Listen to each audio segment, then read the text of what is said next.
시청자 여러분 안녕하십니까? 1월 15일 월요일 굿모닝 YTN 1부 시작합니다. 먼저 주요 뉴스 보고 오겠습니다. 북한이 어제 동해상으로 중거리 탄도미사일 한 발을 발사했습니다. 기습 발사가 가능한 고체 연료 기반의 신형 미사일 가능성이 큰 걸로 분석됩니다. 북한 최선희 외무상이 오늘부터 사흘간 러시아를 방문합니다. 새해를 맞아 혈맹인 중국보다 러시아를 먼저 방문하는 건데 추가 무기 거래를 논의할 가능성이 높아 보입니다. 정부와 대통령실, 여당이 고위 협의회를 열고 설 명절 물가를 지난해 수준으로 관리하겠다고 밝혔습니다. 취약계층 365만 가구의 전기요금 인상도 유예하기로 했습니다. 제3지대 핵심인 이낙연, 이준석 전 대표와 미래대연합의 김종민 의원이 연대 필요성에 공감대를 이뤘습니다. 특히 이른바 빅텐트론에 힘을 실었지만 이질적인 이념과 지향점을 극복할 수 있을지 주목됩니다. 타이완 총통 선거에서 친미 독립 성향의 민진당 후보가 승리하자 미중 간의 힘겨루기가 거세지고 있습니다. 중국은 통일은 필연이라며 압박을 강화했고 미국은 곧바로 타이완에 대표단을 보냈습니다. 오늘 아침 서울과 대전 영하 7도, 대구도 영하 4도까지 기온이 뚝 떨어지겠습니다. 전국 대부분 지역에서 순간 초속 15m 안팎의 강한 바람이 불며 체감 온도는 이보다 더 낮겠습니다. 첫 소식입니다. 북한이 어제 오후 동해상으로 중거리 탄도미사일 한 발을 발사했습니다. 기습 발사가 가능한 고체 연료 기반의 신형 미사일일 가능성이 커서 북한의 중장거리 탄도미사일 개발이 막바지에 이른 게 아니냐는 분석이 나오고 있습니다. 김문경 기자가 보도합니다. 후일 오후 2시 55분쯤 북한이 평양 일대에서 동해상으로 쏜 중거리 탄도미사일 한 발이 약 1000km를 날아 동해상에 떨어졌습니다.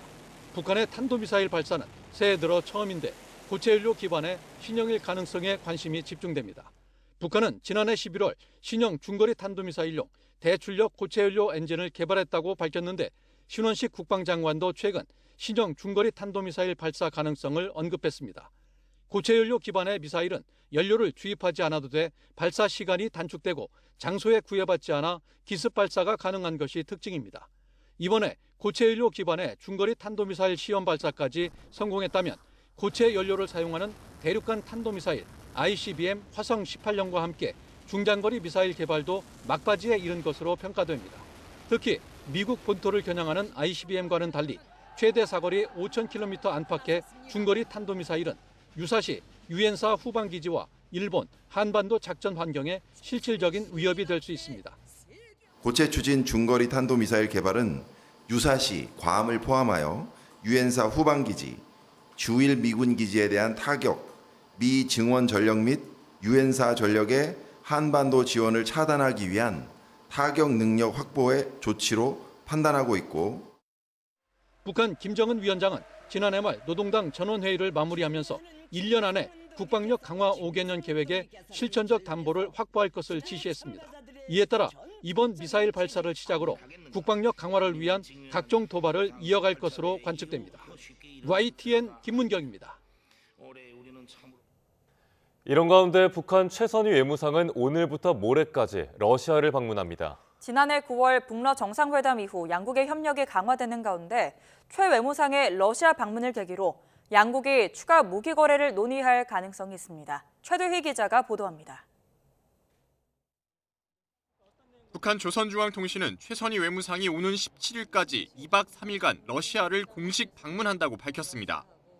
지난해 10월 세르게이 라브로프 러시아 외무장관이 평양을 방문한 데 대한 답방 차원입니다.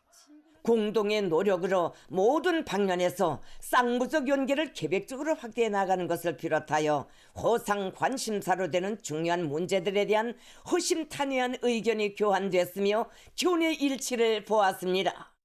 최선희 외무상이 지난해 외무상에 임명된 이후 첫 단독 해외 방문지로 러시아를 택한 만큼 올해에도 변함없이 북러 양국 간 협력 강화 의지를 내비친 것으로 풀이됩니다. 북한의 고위급 인사가 새해를 맞아 혈맹인 중국보다 러시아를 먼저 방문한다는 점에도 주목해야 합니다.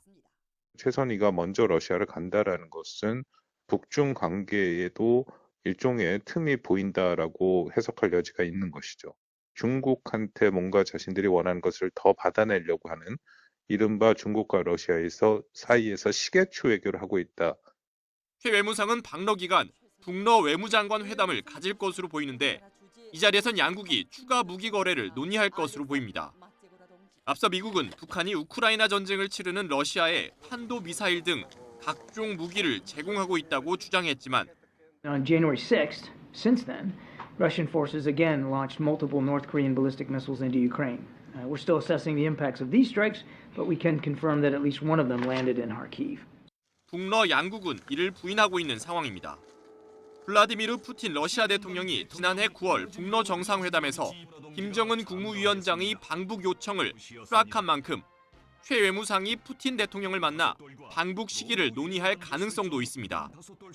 이와 함께 러시아 연해주 지역 단체 관광객이 다음 달 북한을 방문할 예정인 가운데 양국 간 관광 확대와 같은 경제 협력 방안이 테이블 위에 오를 수도 있다는 관측입니다. YTN 최두입니다.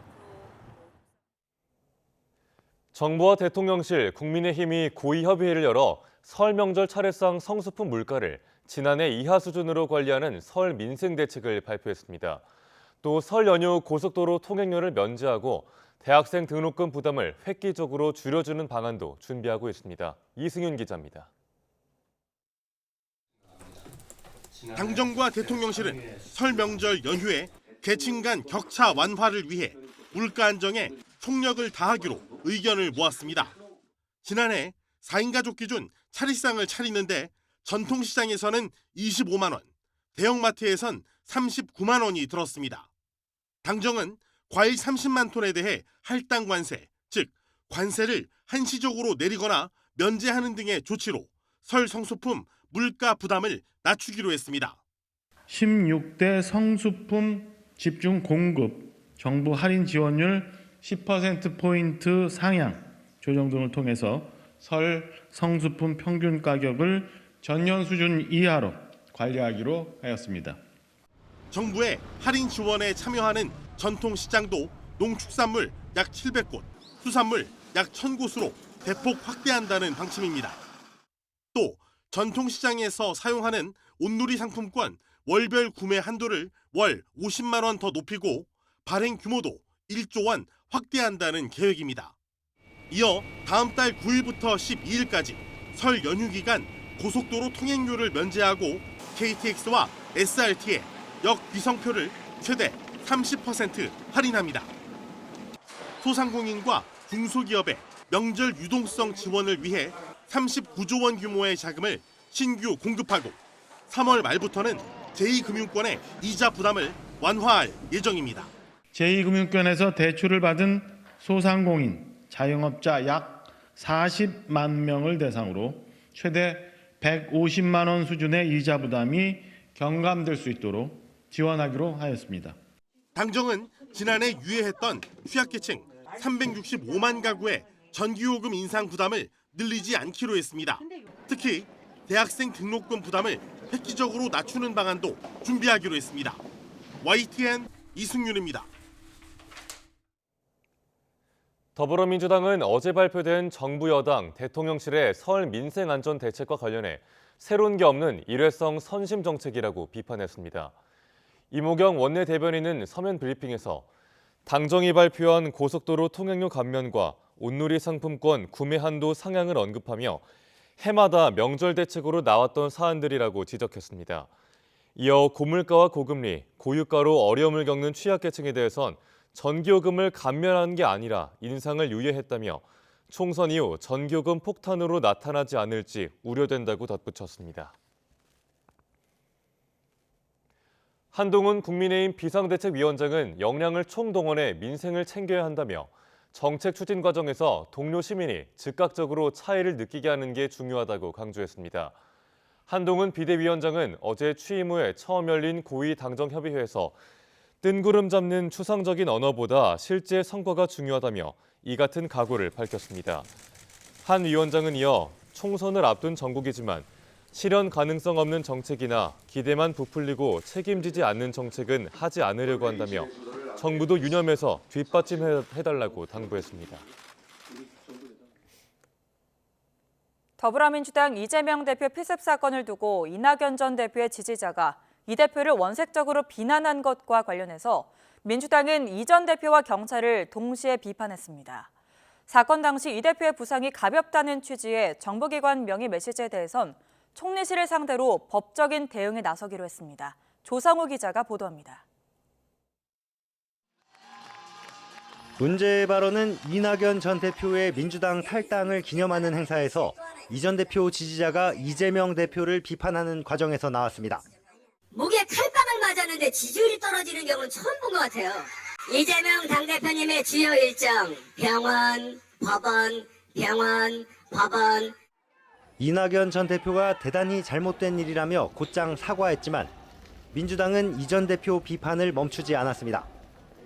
전과자 발언으로 역풍을 맞은 지 얼마 지나지 않아 지지자의 반인륜적 막말로 다시 설화에 휘말렸던 겁니다.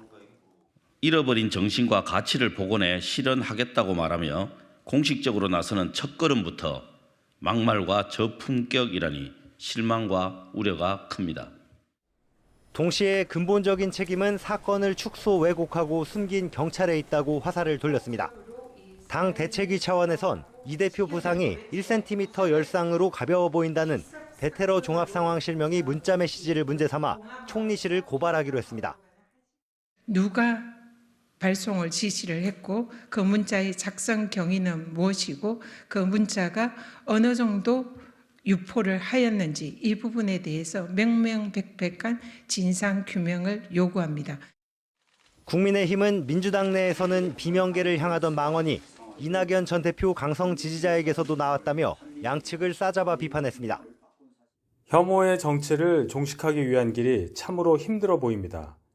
이미 민주당 내에 만연해 있는 강성 지지자들 주도의 팬덤 정치가 그 폐해를 고스란히 드러낸 셈입니다. 민주당이 수사 결과에 의혹을 제기하면서 배후를 밝히라고 주장하는 것도 증오와 대립을 조장하려는 목적으로밖에 보이지 않는다고 질타했습니다. 퇴원한 이재명 대표가 자택 치료를 받으며 집거를 이어가는 가운데 여야는 물론 야권 내부에서도 정치 테러 사건을 둘러싼 공방은 끊이지 않고 있습니다. YTN 조성호입니다. 각각의 신당 창당을 준비하고 있는 이낙연 전 민주당 대표와 이준석 전 국민의힘 대표가 원칙과 상식이 주도하는 창당준비위원회 출범식에 참석해 제3지대 연대 필요성을 강조했습니다. 이낙연 전 대표는 어제 오전 국회의원회관에서 열린 미래대연합 창당준비위원회 출범식 축사에서 한국 정치사에서 오늘은 국민이 양자택일의 속박에서 벗어나 비로소 정부와 정당을 선택하는 권리를 회복하는 국민 복권의 날로 기록될 것이라며 이같이 말했습니다. 이준석 전 대표도 텐트보다 멋있는 비도 바람도 막을 수 있는 큰 집을 지었으면 좋겠다며 떴다방 같은 이미지로 비치는 결사체에 참여하고 싶은 생각은 없다고 밝혔습니다. 인류의 절반이 투표하는 올해 첫 선거에서 타이완 표심은 또다시 반중, 독립 노선을 선택했습니다. 타이완 해협에 또다시 경랑이 예상되는 가운데 11월 미국 대선이 최대 분수령이 될 전망입니다. 베이징 강정규 특파원입니다. 친미 독립 성향의 민진당 라이칭더 후보가 직선제 도입 이후 12년 연속 집권이란 새 역사를 썼습니다. 2024世界大选年最瞩目的第一场大选，台湾缔造了民主阵营的第一场胜利。 그러나 4년 전과 달리 득표율은 물론 입법위원 선거에서도 과반의 지지를 얻지 못했습니다. 중국은 타이완 주류 민의를 대변하지 못한 선거 결과라고 깎아내렸습니다. 타이완 분리 독립과 외세 간섭을 반대한다며 미국 정부의 당선 축하 성명에도 발끈했습니다. 停止美台官方往来，停止向台独分裂势力发出任何错误信号。 일단 5월 취임식 전까지 중국은 군사, 경제, 외교 수단을 총동원해 전방위 압박에 나설 전망입니다. 봉쇄에 준하는 무력 시위나 양안 간 자유무역협정 폐지 같은 고강도 보복 조치도 거론됩니다. 미국이 타이완에 파견하는 대표단의 형식과 교류 내용 등이 변수가 될 것으로 보입니다. 다만 11월 대선을 앞두고 정세 불안을 원치 않는 조 바이든 미국 대통령은 수위 조절에 나섰습니다.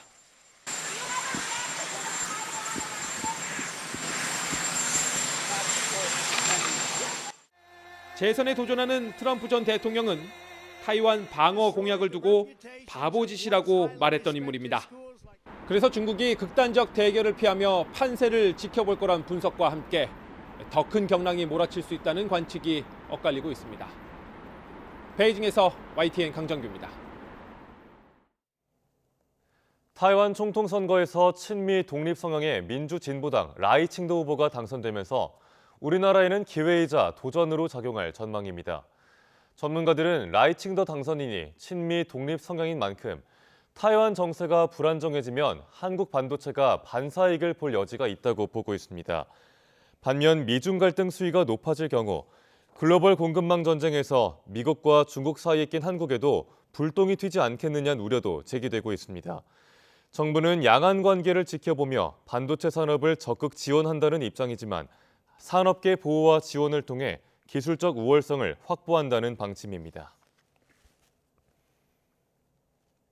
지구 표면에 서로 다른 지각판이 달라지는 판해 경계 지역에 있는 아이슬란드는 화산 활동이 가장 활발한 곳으로 꼽힙니다.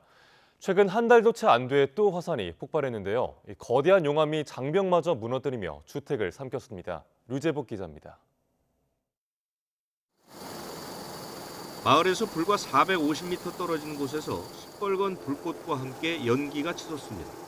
땅이 갈라진 틈에서는 계속해서 용암이 뿜어져 나옵니다. Nær svona 100-200 metra, hún lengdist nú meðan við vorum að ljúga. Við fórum í loftið upp úr 8 og horfum á þetta í svona 1,5 tíma, eða tæpa 2 tíma. 용암은 이내 마을로 향합니다. 피해를 막기 위해 만든 방어벽마저 무너지자 주택을 삼키기 시작합니다.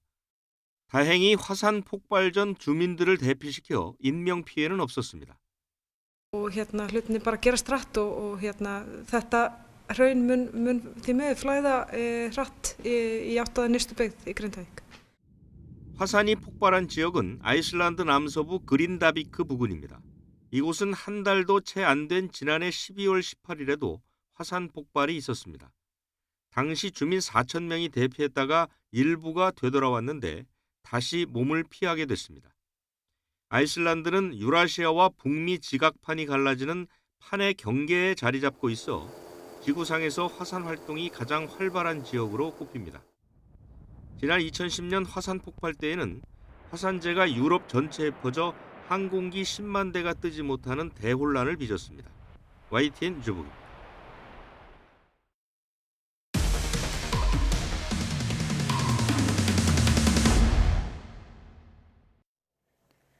꿀 판매 사업에 투자하면 큰 수익을 낼 수 있다면서 투자자들을 모은 업체가 있습니다.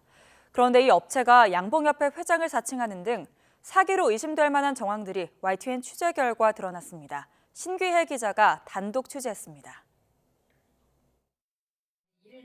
선생님이라고 불리는 남성이 투자 상품을 소개하는 영상입니다. 해외 양봉 농가에서 생산하는 꿀을 국내에 들여와 수익을 얻게 해주겠다며 투자를 유도합니다. 300만 원을 1억 원까지 불린 성공담도 늘어놓습니다.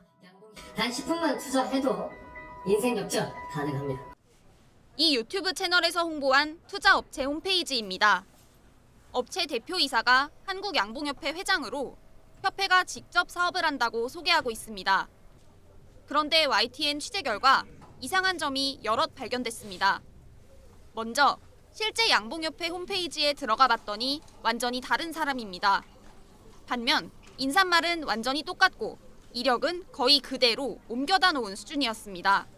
해당 투자 사이트에서 CEO로 안내되고 있는 한국양봉협회인데요. 협회에서 이 사이트를 직접 관리하고 운영하는 게 맞는지 확인해 보겠습니다. 양봉협회장은 처음 듣는 얘기라면서 황당하다는 반응입니다. 상당히 충격을 받았습니다. 야, 우리한테도 드디어 이런 끔찍스러운 일이 닥치는구나. 이 업체가 협회 회장이라며 올려놓은 사진 속 인물은 누굴까? 확인해봤더니 경기 시흥시에서 행정사로 활동했던 인물입니다. 사진이 도용된 홈페이지를 발견해서요. 네, 그래요. 실제로 수상함을 감지한 투자자도 있습니다. 유튜브 영상을 보고 100만 원을 입금한 60대 투자자는 협회 정보가 허위로 적힌 사실을 발견하고 뒤늦게 항의에 나섰습니다. 사기가 아니냐고 따져 묻자 수수료 40%를 떼겠다고 버티던 업체는 항의가 계속되자 결국 원금을 돌려줬습니다. 양봉사업 투자를 유도하는 유튜브 영상의 조회수는 일주일 만에 30만을 넘으며 관심을 끌었습니다. 경찰은 사기가 의심된다는 한국양봉협회 신고를 접수하고 해당 투자업체를 상대로 수사에 착수했습니다.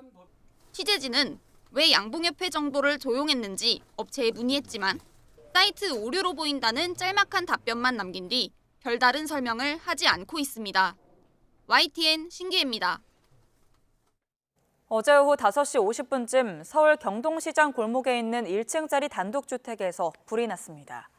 다친 사람은 없었지만 주택 대부분을 태워 소방추산 800여만 원의 재산 피해가 났습니다.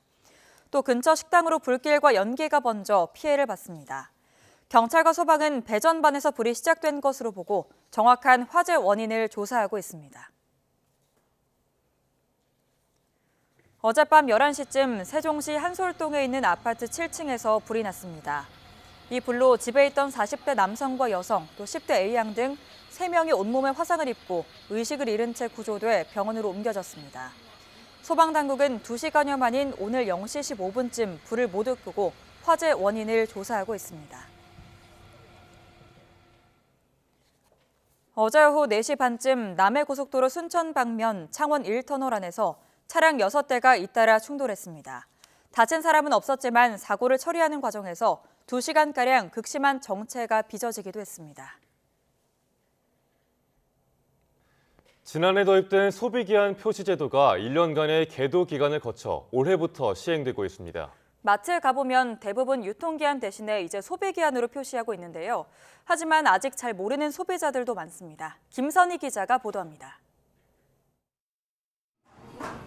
서울의 한 대형마트. 장을 보러 온 직장인에게 유통기한과 소비기한의 차이를 물어봤습니다. 소비기한은 소비를 할 수 있는, 그러니까 판매자가 판매할 수 있는 기간이고 유통기한은 유통하는 기간 아닌가? 잘 모르겠어요.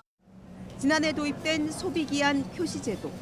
1년간의 계도 기간을 거쳐 올해부터 유통기한 대신 소비기한을 표시하고 있지만 아직도 모르는 사람들이 많습니다. 유통기한은 제조일로부터 유통과 판매가 허용된 기간, 한마디로 식품을 팔아도 되는 기간입니다.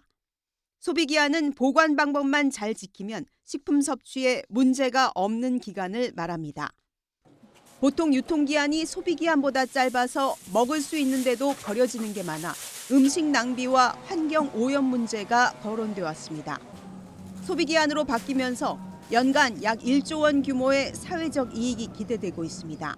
생산이나 재고 관리 부분에서 예측 가능성이 조금 상승할 수 있는 부분, 이제 수출적인 부분에서 놓고 보면 운송할 수 있는 기간이라든지 이런 것들을 고려한다고 그러면 좀 더 유리한 측면이 있을 수 있겠고.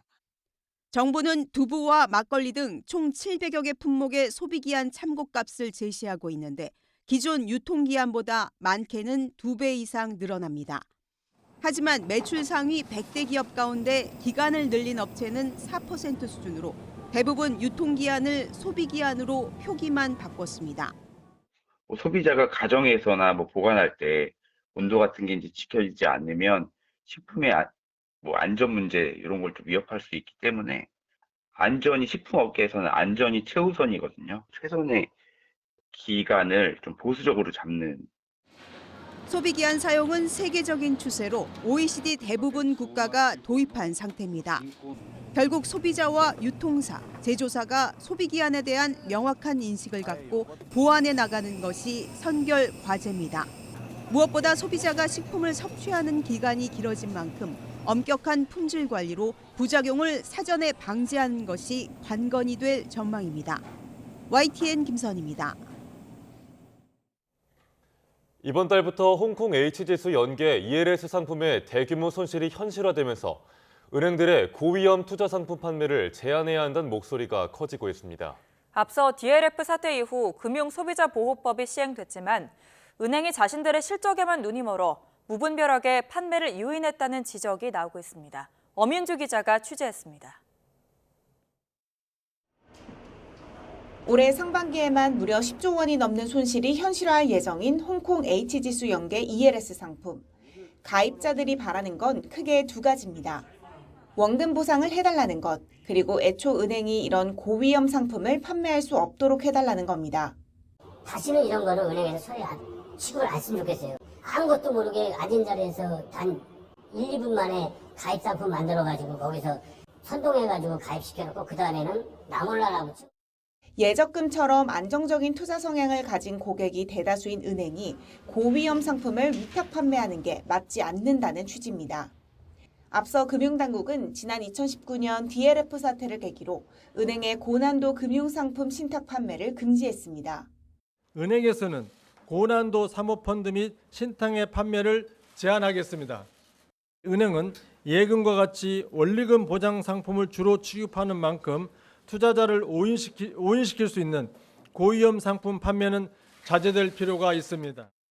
하지만 은행권의 강한 반발로 결국 금융당국은 판매 한도 제한과 소비자 보호 조치 강화를 조건으로만 파생 상품을 팔 수 있도록 한 발 물러섰습니다. 하지만 이번 ELS 사태를 계기로 은행권이 이 같은 약속을 지키지 않는 정황들이 드러났습니다.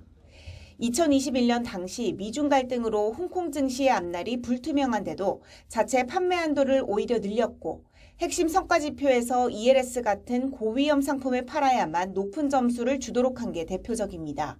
일부 상당히 부적절한 KPI 설정이라든가 여러 가지 어쨌든 운영상의 문제점이 드러난 마당에 지금 이제 창구에서 판매가 어떻게 문제점이 있는지를 지금 검사를 통해서 보고 있는 것이고, 은행 창구에서 증권사에서나 파는 파생 상품 판매를 아예 취급하면 안 된다는 목소리가 커지는 이유입니다. 은행들은 난감한 입장입니다. 파생 상품 판매로 인한 수수료 수익 외에 은행이 비이자 수익을 낼 수 있는 건 어렵기 때문입니다. 시중은행의 경우 이자 수익에 대한 부정적 인식이 커진 상황이거니와 미국 은행과 대비해 낮은 비이자 수익 비중을 고려컨대 ELS 판매를 전면 중단하는 것은 비이자 수익뿐만 아니라 다양한 투자 수요를 제한할 수 있다는 점에서 무리가 있습니다.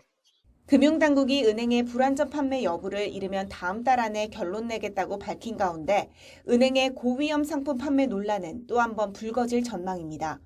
YTN 엄인주입니다. 지난달을 기점으로 자금난을 견디지 못해 부도 처리되거나 기업 회생 절차, 즉 법정 관리를 신청하는 지방 건설사들이 늘고 있습니다. 지난달 건설사 10여 곳에 이어 이번 달에는 인천 영동건설 등 건설사 4곳이 법정 관리를 신청한 뒤 법원에서 포괄적 금지 명령을 받았습니다.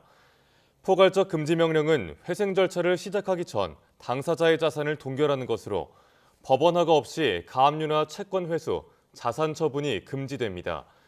지난해 부도난 건설업체는 총 21곳으로 재작년보다 7곳 늘었으며 매달 한두 건 수준이었던 부도업체 수는 지난달 8곳으로 급증했습니다.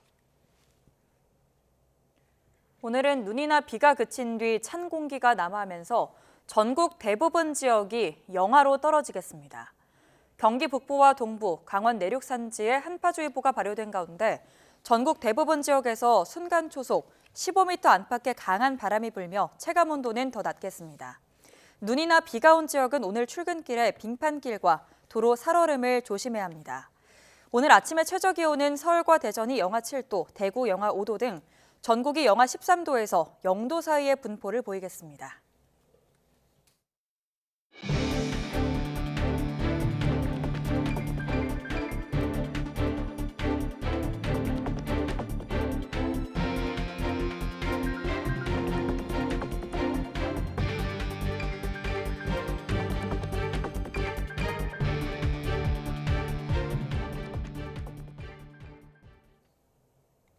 합동참모본부는 북한이 어제 오후 2시 55분쯤 평양 일대에서 동해상으로 중거리 탄도미사일 한 발을 발사했다고 밝혔습니다.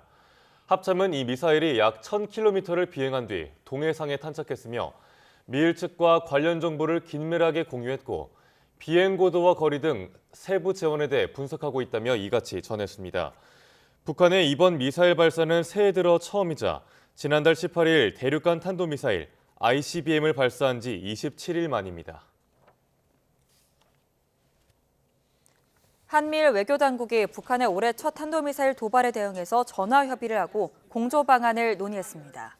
외교부는 김건 한반도 평화교섭 본부장이 어젯밤 정박 미국 대북 특별부대표와 또 나마즈 히로유키 일본 북핵 수석 대표와 3자 전화 통화를 해서 북한의 중거리 탄도미사일 발사에 대한 평가를 공유했다고 밝혔습니다.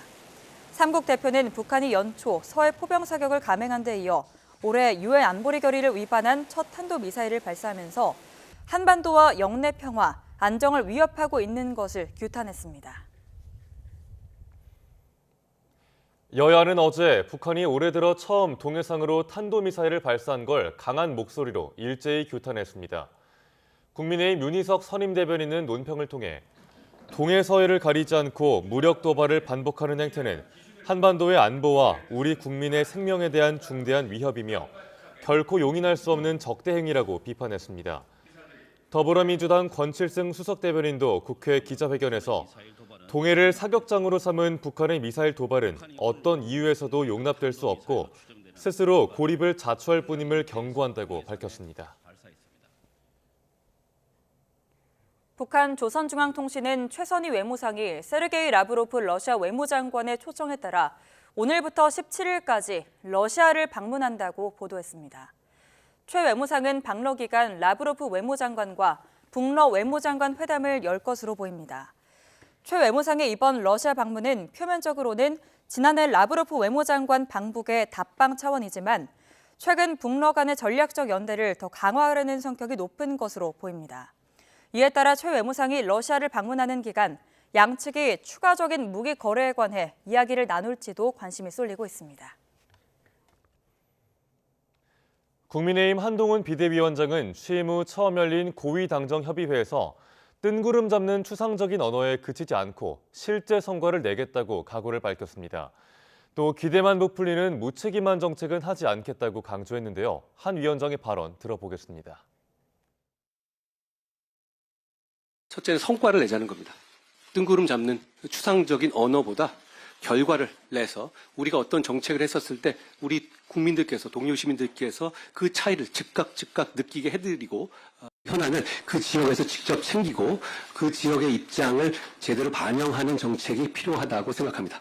총선을 앞두고 있는 정국이지만 실현 가능성 없는 정책이라든가 그냥 기대만 부풀려 놓고 책임지지 않는 정책은 저희 당은 하지 않으려 합니다. 정부에서도 그 점을 충분히 유념해 있어서 저희를 좀 뒷받침해 줬으면 좋겠습니다. 더불어민주당은 이재명 대표 흉기 피습 사건과 관련해 이번 주 초 총리실을 고발하겠다고 예고했습니다. 당대표 정치테러 대책위원장인 전현희 전 국민권익위원장은 어제 국회 기자회견에서 정부가 정치적 파장을 차단하기 위해 사건과 수사를 축소 왜곡하거나 언론을 통제하고 있다는 의혹이 제기되고 있다며 이같이 밝혔습니다. 이어 1cm 열상으로 경상 추정이란 내용의 대테러 종합상황실 명의의 메시지에 대해서 누가 발송을 지시했고 작성 경위가 무엇인지 등 명명백백한 진상규명을 요구한다고 덧붙였습니다.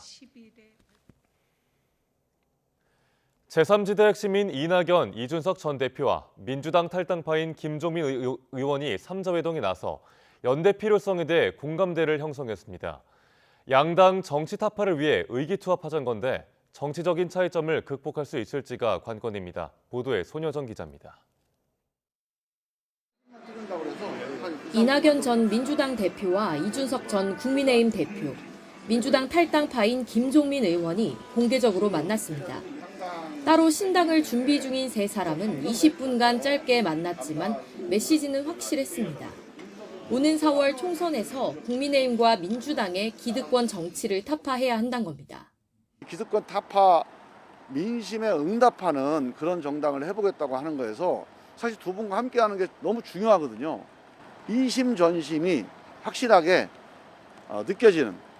3인 회동 직후 원칙과 상식 측은 민주당 탈당 선언 나흘 만에 미래 대연합이란 이름으로 창당 대회를 열었습니다. 탈당파인 김종민, 조응천, 이원욱 새 의원과 정의당 출신 박원석, 국민의힘 출신 정태근 전 의원이 공동 창당 준비위원장을 맡아 창당과 함께 제3지대와 통합을 도모하기로 했습니다. 양당 기득권 정치 때문에 대한민국 정치판에 경쟁이 사라졌습니다. 저희는 양당 기득권 정치를 타파하겠습니다. 도와주십시오. 열심히 하겠습니다. 출범식엔 이낙연, 이준석 전 대표와 새로운 선택의 금태섭 대표, 한국의 희망 양양자 대표도 참석해 이른바 빅텐트론에 힘을 실었지만 묘한 온도차도 보였습니다. 그들과 싸우려면 우리가 먼저 뭉쳐야 합니다. 텐트 크게 쳐주십시오. 좀 추우면 어떻습니까? 그 텐트에서 기꺼이 함께 밥 먹고 함께 자겠습니다. 떴다방 같은 이미지로 비친다고 한다면은 저는 그런 결사체에는 참여하고 싶은 생각이 없습니다. 저는 그것보다는 조금 더 결연한 의지를 가지고 양당 정치에 맞선 제3지대 세력들이 이질적인 이념과 지향점을 극복하고 단일 세력화에 성공할 수 있을지 주목됩니다. YTN 손유정입니다. 밤사이 세종시에 있는 아파트에서 불이 나 일가족으로 추정되는 3명이 온몸에 화상을 입고 의식이 없는 채로 병원에 옮겨졌습니다. 또 달리던 승용차에서 불이 나 80대로 보이는 운전자가 숨진 채 발견되기도 했습니다. 사건 사고 홍민기 기자가 보도합니다. 아파트 창문 밖으로 불길이 치솟고 소방대원은 연신 물을 뿌립니다. 대피한 주민은 걱정스러운 모습으로 진화 상황을 지켜봅니다. 세종시 한솔동에 있는 아파트 7층에서 불이 난 건 어젯밤 11시쯤. 폭발음과 함께 불길이 치솟았다는 신고가 소방서에 접수됐습니다. 11시쯤인가? 폭발하는 소리가 나면서 밑에 불꽃이 튀더라. 지진 난 줄 알았어요. 소방은 대원 60여 명과 장비 20여 대를 동원해 진화에 나섰고 불이 난 집 안에서 40대 남녀와 10대 여학생을 구조했습니다. 일가족으로 추정되는 이들은 온몸에 화상을 입고 의식을 잃은 상태로 발견돼 병원으로 옮겨져 치료를 받고 있습니다. 소방은 1시간여 만에 불을 완전히 끄고 화재 원인을 파악하고 있습니다. 경찰은 병원으로 옮겨진 이들의 신원 파악과 함께 방화 가능성 여부도 조사하고 있습니다. 목조 주택 지붕이 까맣게 탄 채 앙상한 뼈대만 남았습니다. 어제 오후 5시 50분쯤 서울 경동시장 골목에 있는 1층짜리 단독주택에서 불이 났습니다. 다친 사람은 없었지만 불길과 연기가 근처 식당 2곳으로 번지면서 소방 추산 800여만 원 피해가 났습니다. 경찰과 소방은 주택 배전반에서 불이 시작된 것으로 보고 화재 원인을 조사하고 있습니다. 어제 저녁 7시 40분쯤에는 충남 당진시 시곡동 도로를 달리던 승용차에서 불이 나 중앙분리대를 들이받았습니다. 운전석에서는 80대로 추정되는 남성이 숨진 채 발견돼 경찰이 사망 원인을 조사하고 있습니다. YTN 홍민기입니다. 최근 김포의 한 아파트 단지가 고도 제한 기준을 위반한 사실이 드러나 입주 승인을 받지 못하게 됐습니다. 기준보다 63cm 이상 높아서 재시공 전까지는 한 집도 입주를 하지 못하게 된 건데요. 2달 이상 입주가 늦어질 것으로 보이면서 입주 예정자들의 피해가 불가피할 전망입니다. 윤태인 기자입니다. 경기 김포시 고촌읍에 있는 아파트 단지입니다. 지난 2020년 11월부터 시작한 공사는 최고 15층 높이로 마무리돼 입주 준비를 모두 마친 상태입니다. 하지만 엘리베이터 타워 높이에 문제가 생겨 아직 한 집도 입주를 못하고 있습니다.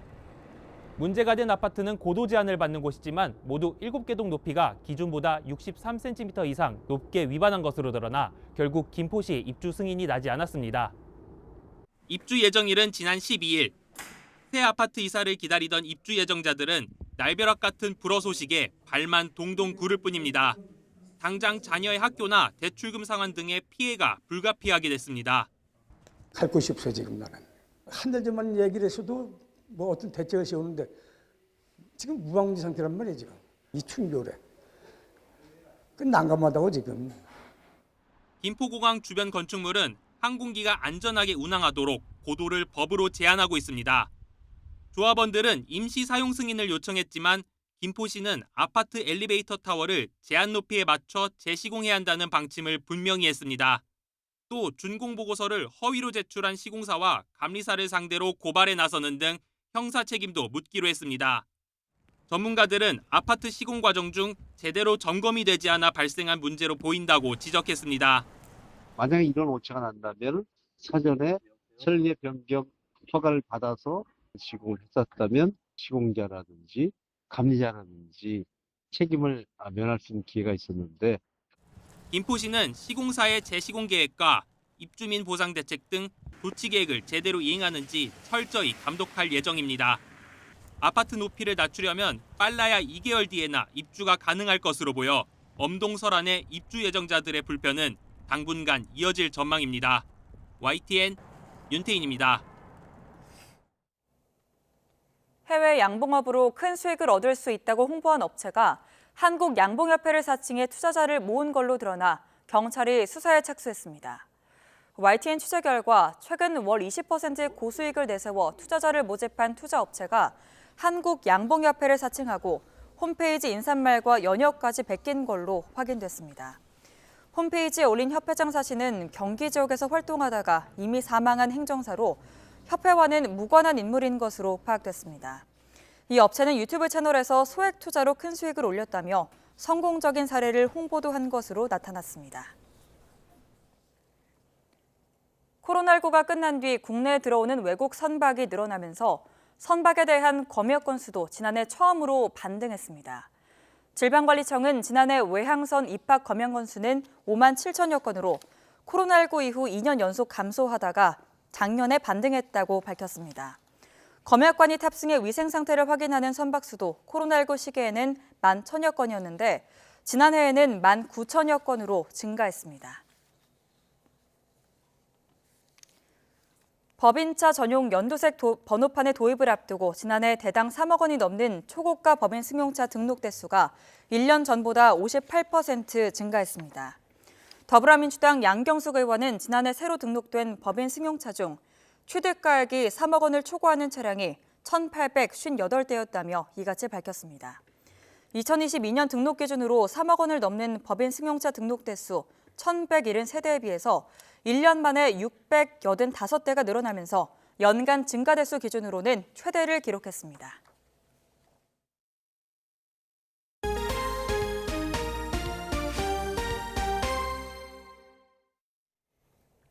현존하는 전 세계 군주 가운데 최장기간 재위한 덴마크의 마르그레테 2세 여왕이 즉위 52주년인 현지 시각 14일 왕위에서 물러났습니다. 프레데릭 왕세자가 왕위를 물려받아 프레데릭 10세로 즉위했습니다. 덴마크 역사상 군주가 스스로 퇴위한 건 지난 1146년 수도원에 들어가기 위해 왕위를 포기한 에릭 3세 이후 870여 년 만입니다. 대관식은 별도로 열리지 않았으며 마르그레테 2세 여왕이 국무회의에서 퇴위 선언문에 서명하면서 프레데릭 왕세자에게 왕위가 양위됐습니다. 미국 대통령 선거 후보를 뽑는 공화당의 첫 경선인 아이오와 코커스, 즉 당원대회를 이틀 앞두고 공개된 여론조사에서 도널드 트럼프 전 대통령이 50%에 육박하는 지지율로 경쟁자들을 압도했습니다. 미 일간 뉴욕타임스에 따르면 MBC 뉴스 등이 진행해 공개한 여론조사 결과 트럼프 전 대통령이 48%로 가장 높은 지지율을 기록했습니다. 이어 니키 헤일리 전 유엔 대사가 20%, 론 디센티스 플로리다 주지사가 16%를 기록했고 사업가 출신의 비벡 라마스와미가 8%로 그 뒤를 이었습니다. 러시아군이 우크라이나 전선에서 국제협약으로 금지된 화학무기를 600차례 넘게 사용했다고 우크라이나군이 집계했습니다.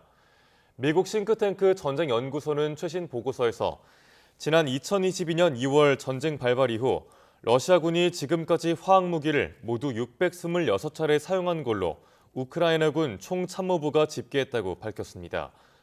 보고서는 러시아군이 화학무기를 올해 들어서만 51차례, 하루 최대 10차례 사용하기도 했다고 밝혔습니다. 일본 집권 자민당 파벌의 비자금 스캔들을 수사하고 있는 도쿄지검 특수부가 당내 최대 파벌인 아베파 간부들의 입건을 단념하고 거액을 챙긴 현역 의원 3명만 입건할 것으로 보인다고 마이니치 신문이 보도했습니다. 이 보도에 따르면 도쿄지검 특수부는 아베파 비자금 조성 의혹과 관련해서 파벌 실무를 총괄한 역대 사무총장을 조사했지만 회계 책임자와 공모를 입증하기 어려워서 이들을 입건하기는 어렵다고 본 것으로 알려졌습니다.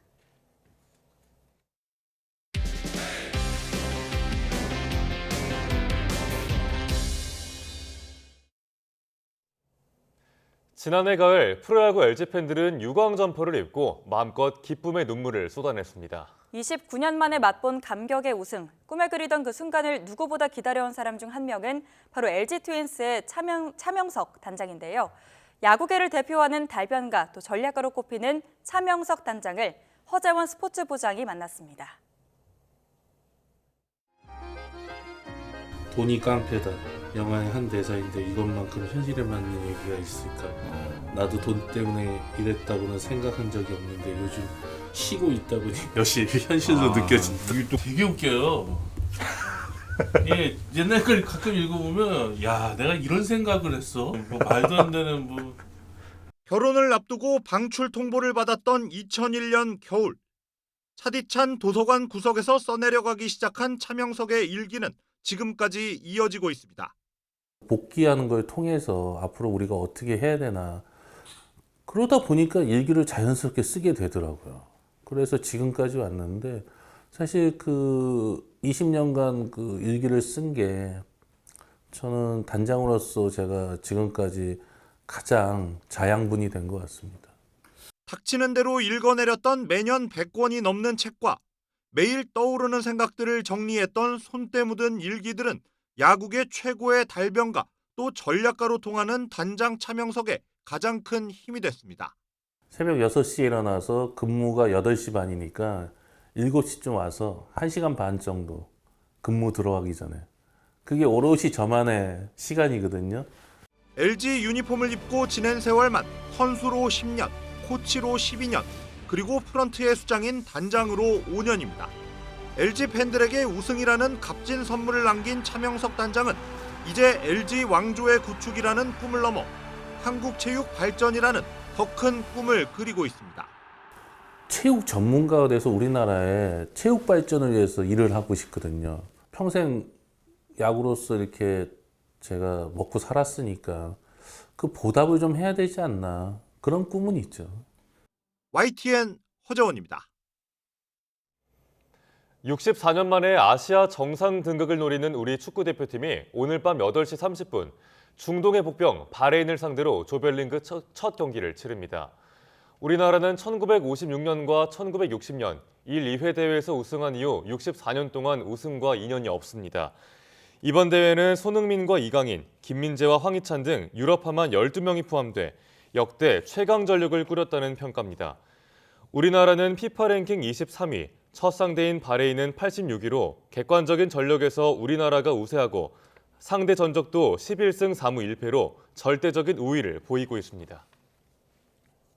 남자 프로배구 선두 우리카드가 4연패 소렁에 빠졌습니다. 우리카드는 타이스를 앞세운 5위 한국전력에 세트 점수 2대3으로 역전패당해 4연패에 빠지며 2위 대한항공에 3점 차로 쫓기는 불안한 선두를 유지했습니다. 여자부 경기에선 선두 현대건설이 정관장을 3대0으로 완파하고 5연승을 달리며 2위 흥국생명과 격차를 5점으로 벌렸습니다. 여자 프로농구 KB가 우리은행을 꺾고 정규리그 우승에 한 발 더 다가갔습니다. KB는 허예은과 박지수가 나란히 17점을 올리는 활약을 펼치면서 우리은행을 60대 55로 이겼습니다. 상대 전적에서 3승 1패를 기록하며 16승 2패가 된 선두 KB는 2위 우리은행과의 승차를 1.5경기 차로 벌렸습니다. 비구름 뒤로 찬 공기가 밀려오며 오늘 아침 반짝 추위가 찾아왔습니다. 경기 북동부와 강원도에는 한파주의보도 내려졌는데요. 현재 서울 기온은 영하 5.7도로 어제 같은 시각보다 4도나 낮고요. 찬바람의 체감온도는 영하 10도 선까지 뚝 떨어졌습니다. 한낮에도 영하권 체감 추위는 계속되겠습니다. 그 밖의 지역도 어제보다 2에서 8도가량 낮게 출발하고 있습니다. 현재 대관령 영하 11.4도, 철원 영하 13.1도를 나타내고 있습니다. 한낮에도 찬바람이 강하게 불며 종일 춥겠습니다. 서울 1도, 대전 4도, 광주 5도가 예상됩니다. 오늘은 전국이 대체로 맑겠지만 아침까지 강원과 경북 내륙에는 안개가 짙게 끼겠고요. 도로 곳곳이 빙판을 이룰 것으로 보여 교통안전에 유의하셔야겠습니다. 동해안 지역은 대기가 계속 건조하겠고 너울성 파도도 높게 일겠습니다. 이번 추위는 내일 낮부터 점차 누그러지겠습니다. 주 후반에는 영동과 남부지방에 비나 눈이 내릴 전망입니다. 날씨였습니다. 굿모닝 YTN 1부 마칩니다. 잠시 후 2부가 이어집니다. 함께해 주신 여러분 고맙습니다.